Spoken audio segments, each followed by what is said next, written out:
She's an award-winning writer, a hunting guide, archery and rifle instructor, keynote speaker, and all-around outdoors woman who encourages you to get outside, hunt, fish, shoot, and savor all that life has to offer. And now, here's your host, Mia Anstein. Hi, hello. I hope you're all doing well. I am happy to be visiting with you again. Today, I'm going to be talking to you about some tips about getting started hunting because it's an ever ongoing question that I receive. And I'm also going to be giving you some Father's Day gift ideas as well as a little archery tip. Before we get going, I have to give you today's fun fact. And today I want to talk to you about elk and about antlers. When I shot my archery elk a couple years ago, I was just so amazed at how deep and dark his antlers were. They were just gorgeous. I don't know if this is something that you ever noticed, but it is something that I noticed, and I just thought it was fantastic.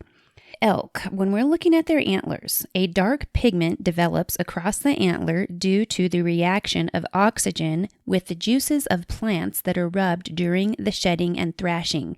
So they are shedding and thrashing when they are trying to get the velvet off of their antlers. And then they also thrash when they are in rut and they're trying to intimidate another bull or entice one for a fight. The denser the cortex, the thinner the pigment layer. So if the inside of the antler is super dense, then that pigment layer lightens up. The ivory-like points are not pigmented. So this is something when you are looking at a bull elk and you see those white tips, those are super dense and they have no pigment in there. Recently, a young lady put a post in a Facebook group and she said that she's ready to get started hunting with her boyfriend and that he has a .308 and he has a 12-gauge shotgun. And she wanted to know what is the best starter. And first of all, there's a lot to get to before you start looking at calibers and gauges of rifles. If you head back and listen to prior episodes, I do talk a little about that. And again, today we're getting in that a little bit more. Number one, first off, what I had to ask her is if she's taken hunter education, because in hunter education, you're going to learn about calibers. And unfortunately, you don't have a whole lot of time to learn. So it is a brief touch on calibers and gauges and so forth. But hunter education is a must. Even if you don't intend to hunt, you should take hunter education so that you understand firearms better and also so that you understand conservation and wildlife and habitat a little better as well. Once you get your hunter education done, it really depends on what you intend to hunt as far as what caliber you want. Right now, turkey season just ended, but hey, it was turkey season, and so you could take a shotgun. I have shot turkeys with 12-gauge shotguns only myself because I've always liked bigger calibers, and actually, we do have larger calibers than that, but of course, you don't want to obliterate the animals either. I generally hunt with a 12-gauge shotgun or my bow, but I have several friends, and my daughter has taken several turkeys when she was younger with her 20-gauge shotgun, and she started out with a 410 shotgun. So you definitely can use different shotgun gauges to achieve success as well. I commented to her and I talked to her about upland hunting. She said she wanted to do a little upland hunting. In the area she lives, they have pheasants, which actually I hunt pheasants up near where she lives in Colorado. So that was really good news. With pheasants, I do hunt those also with a 12 gauge, but many people who are hunting pheasants will use a 20 gauge. And the reason why is because it's a lighter shotgun. Generally, it doesn't weigh as much, and when you're hiking and walking around for lengthy periods of time, a 12 gauge can get pretty heavy.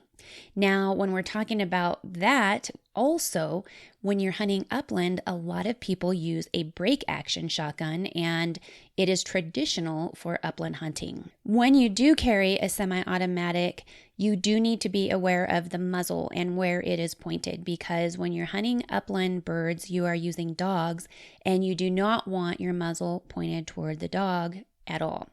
And a pump action, I don't think I've ever seen anyone use a pump action for upland hunting. However, for turkey hunting, many people use a pump action. There are pluses and minuses to both, to all three, to the brake, the semi-auto, and the pump, and then also to both gauges. And then you can also go up to 16 gauge, 10 gauge, stuff like that. I also have a 28 gauge, which is really fun to take for pheasant hunting. There are so many options, so many things. And what I will tell you is always try different calibers. If you can go with somebody and borrow their gun, then you can kind of try that gun and see what it's like. Same with rifles. This young lady mentioned that her boyfriend has a 308. Hey, that's what he has. Wonderful. If that's the only gun you have to use, then great, use it. What you need to do is practice, make sure that you can become proficient with that, and make sure that you know how to shoot under stress. That is a keynote speech that I give all the time when I go and present at seminars. I talk about hunting and shooting under stress, both with rifle and with bows. Those are things you have to practice. When you are shooting at an animal, it is much different than shooting at a target. And especially when you're out spot and stalk hunting like we do in Colorado, you don't get to sit on a bench and rest and wait, and you're going to learn how to use different things in the area as rest and learn how to do a shooting stick or a bipod and stuff like that. Those are things you have to take into consideration. My hunting rifle that has been my all-time favorite was a Winchester 270 rifle. And now, last year, I've noticed the Tikka rifle has been getting a lot of views on my website. I have an article about it, or maybe it's the podcast, because I actually did a podcast about it. But it's been getting a lot of views over there and a lot of likes. And I got this Tikka 270 lightweight hunter, and I love Tikka rifles, and I love that rifle. And so if you have your favorite, that's what maybe you'll shoot better with and go with. I like to shoot with rifles that I'm confident with. And I use that 270 for deer, elk, pronghorn, and bear. And I've also used other rifles that are very good. They serve different purposes. Some will shoot longer range. Some are flat and fly farther. Some don't fly as far, but they hit harder. You also have to look at the ballistics of your projectile. That bullet is going to make the difference on your hunting rifle. Really, what someone else's favorite is going to be may not be what your favorite is going to be. And you need to do some studying, ask a lot of questions, and learn what your favorite is going to be. Something that I do suggest for women, especially with shotguns, try women's shotguns. They have a different rise and a different cant to the stock, so they have a twist to the stock to fit our longer necks and to get into our pocket on our shoulder. So you need to be able to mount that gun and get your cheek on the stock in the exact spot every single time. It's something that needs to be fitted to you. If you have a shotgun that maybe was passed down to you by your grandpa or your father or your grandmother, you may want to take that to a shotgun fitter and get it fit to you so that when you're mounting it, it is at the right spot every single time. And I talked about rifles and favorite rifles. Something that I find when I have my scope mounted is the eye relief is one thing, but also that up down of your eye. If I put my cheek on the stock of many rifles, my eye is too low to look through the optic. What I do is I get wraparound cheek pads and I put those on the stock. And that will help you get your eye in line with the scope so that you're not having to fuss around and get your field of view through that optic when there's an animal on the other end. Those are just a few tips about getting started and with rifles and ballistics. Something that I will tell you, I have a friend who is a member of the Professional Outdoor Media Association. His name is Ron Spomer. He is a renowned writer. And he has so many articles about ballistics and guns and comparisons that are so helpful. So go check out Ron Spomer Outdoors. He also has a YouTube and he'll talk about different things there. This isn't, I get nothing back from him, but I do admire him as a writer and he is very knowledgeable in ballistics. So go check out Ron Spomer Outdoors. I also mentioned that I would talk to you about some Father's Day gift ideas, and boy, do I have a list of them. I will be putting some different articles and content on my website about this, so there will be links at miaanstein.com where you can check out some of the things I'm going to talk about. You can also go to my Instagram, Mia Anstein, and on the highlights, those are on your profile page, and those are the little bubbles that are below your about and your information there. If you look in my highlights, there is a highlight that is called gift ideas. So check that out as well. One of the things that I can remember, it's probably the first gift I remember getting my dad when I was a youngster, and I'm sure my mom gave me the idea, or he asked for this item for his Father's Day gift, but that was a pocket knife. And I'm pretty sure he carried an old timer is what he had. But I have these wonderful friends at Case Knives, and again, none of this is sponsored, none of this content. But if you look at Case Knives, they have so many options. They have something for everyone. I have a YouTube video about a shark knife, a flipper knife, and that is wonderful. But I also have Gerber knives, and I have a copper one. I will look for the details and I'll give you some knife details on my website, but there is a Gerber knife that I love and carry in my handbag, except when I fly, I have to remember to pull that thing out because I don't want to have to leave that at the airport. But a pocket knife is a great gift idea. And something that I can remember from childhood as well is it's an old superstition, and tell me if you've heard this before, like comment on my social media or on the website or email me. The email is contact@miaanstein.com, and let me know if you've heard of this superstition. If you give a knife as a gift, if you receive a knife as a gift, then you are supposed to give the gift giver a penny in return because it's bad luck to give a knife. So in other words, if you receive that knife and you give the penny back, then you're essentially buying the knife. Is that a thing? Like, is it bad luck to give a knife as a gift? I'd love to hear the stories in the background about where that came from. I always kind of get on these side tangents, don't I? Something else that you can give as a gift, and this is something that I have probably done in my Armed Lutheran radio segments for Christmas gifts, Father's Day gifts, every gift, is time. My father died 9 years ago, and if I could have more time with him, wow. If you can spend time with your loved ones, with your father, anybody, do that. Time with them is just irreplaceable. Something else you can do is if it's a bird watcher, if somebody who loves the outdoors, if you live in an area like me where there's a lot of wildlife, or if you have a hunter or a shooter in the family, is optics. And I always swear by Swarovski optics, but binoculars or spotting scopes, those are wonderful things. Since it is summertime and Memorial Day weekend just passed, of course, barbecue grills are always great ideas. That's another gift that I had gotten for my father before. I got him a grill and smoker combination. So on one side it was a grill, the other side was a smoker, and he used that a little bit, but he also had this like custom made rock fireplace that he loved to grill on. Didn't have that one that I gave him for too long before he passed away, but grills are a wonderful idea.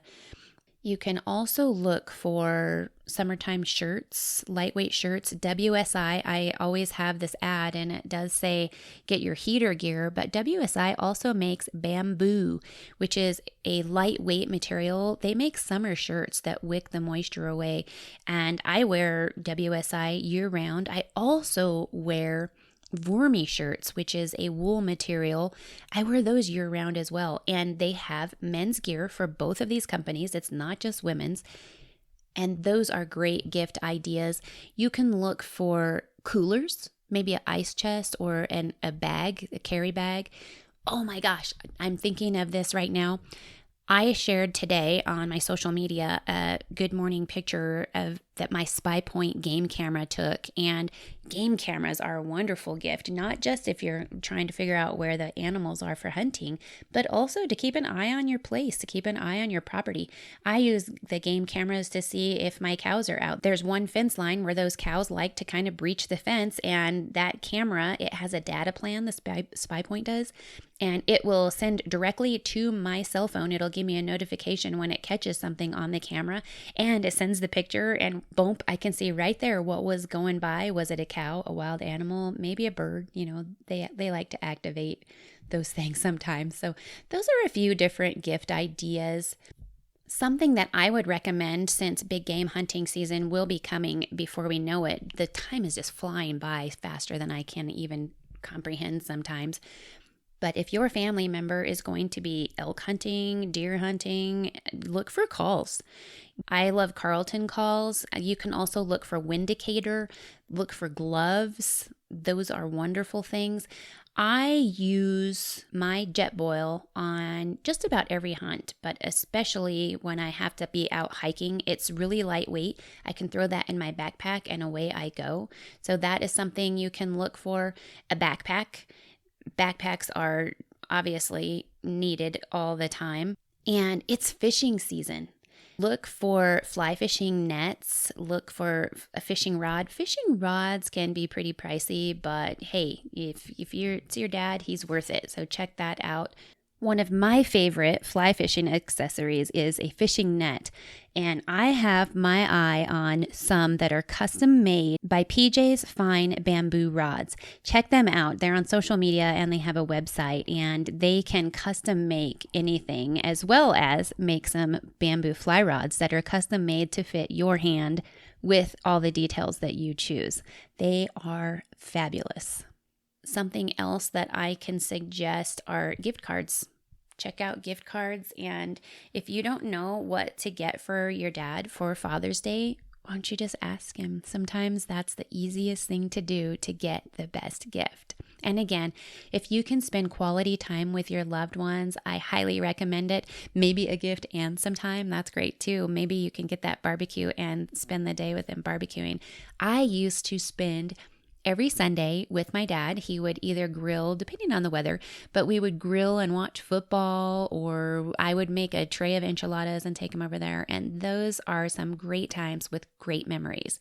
So I hope that helps you out a little bit with your gift giving ideas. And if you have some ideas, hey, like I said, give me some comments on social media.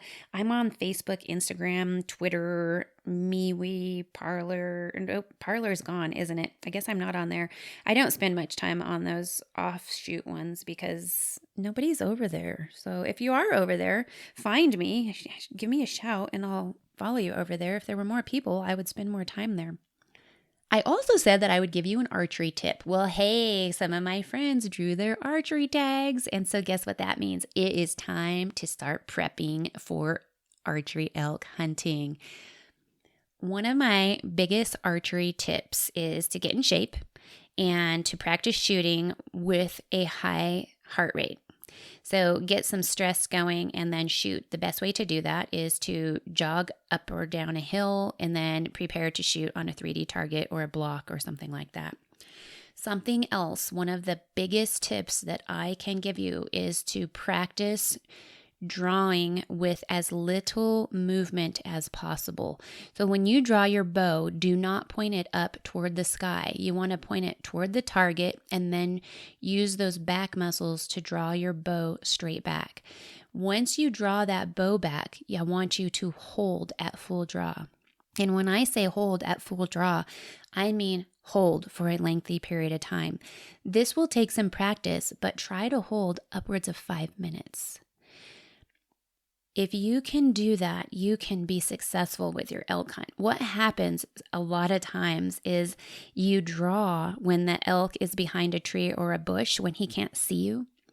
And you draw, well, heck, he might turn and he might meander to the left, he might meander to the right.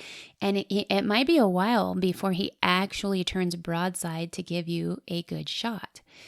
You need to be able to hold and to be steady and to not be trembling because you want to make sure that your arrow hits its mark. So when you are shooting an arrow at an elk, the best thing you can do is aim small and miss small. I have heard people talk about point blank range. If you're ranged, like using your pen at 20 yards and the elk moves to 30 yards, then you know that you're still going to hit the target because an elk's kill zone is about 16 inches in diameter. No. Do not do that. If you know what 20 yards is, then shoot at 20 yards. If you know what your 30 yard is, then shoot at 30 yards. You do learn the gap in between, but you still want to aim small and miss small. You're not aiming at 16 inches. You are aiming at that spot in the center of the chest cavity, just behind his front shoulder. Aim small, miss small. That is the biggest tip I can give you, because exactly what I was just talking about is what happens when you're out in the woods. You ranged a point at 20 yards. He's actually 25. Your arrow is flying. You're probably not on flat terrain as you would be at your archery range. And so your arrow is going to fly up and down a little bit different than it would on the flat. If you are actually shooting downhill, your arrow is on the rise. It's not going down. So you're going to hit a couple inches, maybe. It just depends on the scenario. You might hit a little bit higher. You might hit a little bit lower. So you want to aim for that kill zone, not for that 16 inches. If you're aimed for 16 inches and you are actually at his belly now, guess where the arrow is going to go? It's going to go right below his belly. Or you might hit that nothing zone in between and you're just going to wound that elk. He's never going to be recovered. And that is not what we want as archery hunters. We want a one-shot, clean kill. We want to be ethical in all of our shots. So aim small, miss small. Practice holding for lengthy times. Practice not trembling. Practice at those long ranges. But once you get out there to actually hunt, you make sure that you are patient and get that elk within the zone of your effective arrow placement. If you can effectively hit the 12 spot on a 3D decoy at 40 yards with every single arrow, then you can do that when you're out in the field. I hear of so many people that are shooting animals or trying to shoot them at 100 yards. What I would ask them, and it's not something that I really want to know because it probably would make me very sad, but I want to know how many people are trying those 80-yard shots, 100-yard shots, and wounding animals and not recovering them. That's not something that we want. Do some good practice. Remember your patience. I will, in a future episode, talk to you about shooting under stress and give you some tips for that. If you have questions about hunting that you would like answered, I hope that you would reach out. I will give you any tips that I can, or I will try to point you in the right direction.